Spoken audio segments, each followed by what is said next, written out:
কি হলো? কারেন্ট গেছে। এই কারেন্ট যে অফিসার নিছে এই শালা ওই দলের লোক, এরে ধরে পিটাই বাইরে। কারেন্ট গেল কেন এখন? ওকে পিটাও। এই কারেন্টের ভিতরে সব ওদের দলের লোক।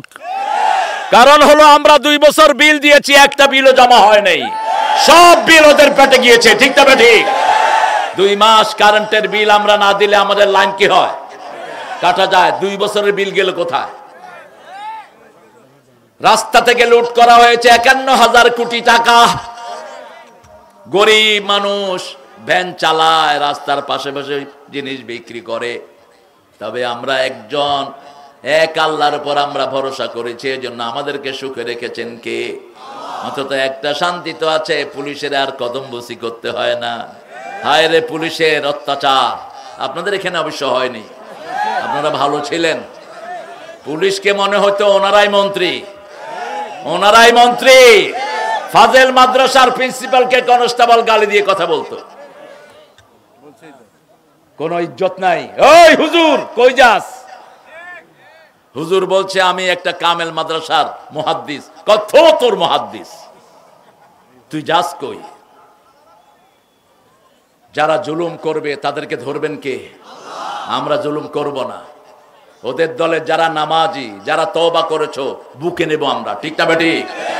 কিন্তু যেগুলো ইসলামকে সর্বনাশ করার চেষ্টা করেছো, ময়দানে আসার চেষ্টা করবা না, চেষ্টা করবা না। আমার নবীর সাথে আমরা থাকতে চাই। আল্লাহ বলেছেন আশিদ্দাউ আলাল কুফার রুহামাউ বাইনাহুম। যারা নবীর সাথে থাকতে চায় কাফেরের উপর হতে হবে বজ্র কঠিন। ঠিক না বেঠিক?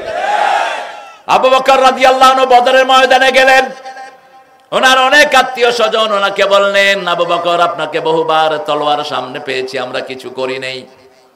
আবু বকর বললেন, আমি যদি তোমাদেরকে একবার পেতাম দুনিয়া থেকে চিরতরে জাহান্নামে পাঠিয়ে দিতাম। আমাকে তোমরা ছেড়েছো, আমি ছাড়তাম না। কারণ রাসূল সাল্লাল্লাহু আলাইহি ওয়াসাল্লাম কোনোদিন আগে আক্রমণ করেন নাই, কিন্তু আক্রান্ত হওয়ার পরে উচিত জবাব দিয়েছেন। ঠিক না ঠিক? এখন আগামী দিনের বিশ্ব ইসলামের বিশ্ব। প্রতিদিন মানুষ হাজার হাজার কালেমা পড়ে মুসলমান হচ্ছে। ঠিক না ঠিক? এই সুন্দর সময়ে আমরা সবাইকে ইসলামের উদাত্ত আহ্বান জানাই, আমরা কারো উপরে জুলুম করব না। আমরা জিহাদ করতে রাজি আছি না নাই? জিহাদের জায়গা যেখানে থাকবে না সেখান থেকে হিজরত করতে হবে। কার কথা? আল্লাহর কথা বলেছেন রাহমাতাল লিল। এরপরে বললেন মান খারাজা মিনাল জামাআত কিদরা শিবরিন খালা রকবাতাল ইসলামি আনুনুকি। যে ইসলামের গণ্ডি থেকে এক বিগত বেরিয়ে যায় তার গলা থেকে ইসলামের রশিটা সে খুলে ফেলে।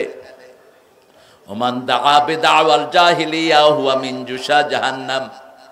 কেউ যদি জাহিলিয়াতের দিকে ডাকে, আল্লাহর দ্বীনের দিকে ডাকে না, কোরআনের দিকে ডাকে না, ব্যক্তির দিকে ডাকে, কোন খানকার দিকে ডাকে, সে জাহান্নামী। কার কথা? কার কথা? সাহাবায়ে কেরাম বললেন যদি নামাজ পড়ে রোজা রাখে, রাসূল সাল্লাল্লাহু আলাইহি ওয়াসাল্লাম বললেন ওয়াইন সাল্লা ওয়া সাম ওয়া জাআমা আন্নাহু মুসলিম। রোজা রাখলো, নামাজ পড়লো, ধারণা করলো মুসলমান, তারপরে সে কোথায় যাবে?